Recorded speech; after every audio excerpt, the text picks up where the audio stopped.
Коалициониот партнер во владата Национална демократска преродба замина во опозиција. Собранието ја констатираше оставката на нивниот председател пратеникот Весел Мемеди, кој најави повлекување на кадрите од оваа партија од директорските места и од управните одбори. Револтирани се од смената на нивниот министер за локална самоуправа Сухел Фазлиу. Во обраќањето пред пратениците Мемеди обвини дека смената на Фазлиу е резултат на таен договор и ефтини игри меѓу ДУИ и СДСМ.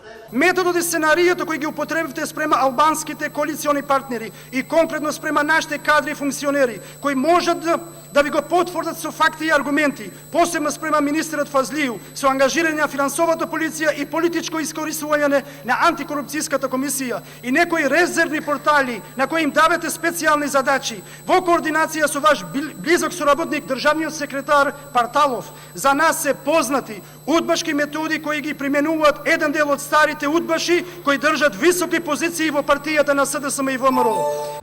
По времето кога беше формирана владата на Заев, гласот на НДП во собранието беше клучен за да се формира новото парламентарно мнозинство. Како резултат на тоа, Мемеди беше назначен за подпредседател на собранието, додека пак неговите сопартијци добија едно министерство и повеќе функции во третиот и четвртиот ешалон.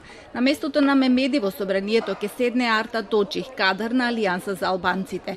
СДСМ и ДУИ денеска не сакаа да ја коментираат оставката на Мемеди. Деновиве Артан Груби го повика да ја повлече оставката, велејќи дека му е понудено местото на Зоран Шапурич, министер без ресор, но Мемеди одби велејќи дека нема да се пазари со СДСМ за едно министерско место. Во меѓувреме, наводно, на барање на ДУИ се одложи и смената на директорите на јавните предпријатија, чии имиња се очекуваше да бидат обелоденети денеска. Премиерот потврди дека 14 одлуки се веќе донесени, се очекуваат уште 10, но имињата не ги откри. Не е само за тоа кој се разрешува, треба да разговарате со потенцијалните кандидати за да погледат уште еднаш исполнителноста на нивните услови, дали се нафаќат на одредена одговорна позиција или не. Штом ќе завршиме овие разговори, веќе ќе и соопштиме самите одлуки.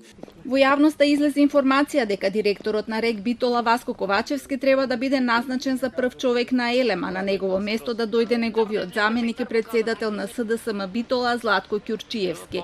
Промени се очекуваат и во раководствата на МЕПСО, Македонија, ПАТ, како и во Агенцијата за странски инвестиции, но ништо од ова не се потврдува официјално.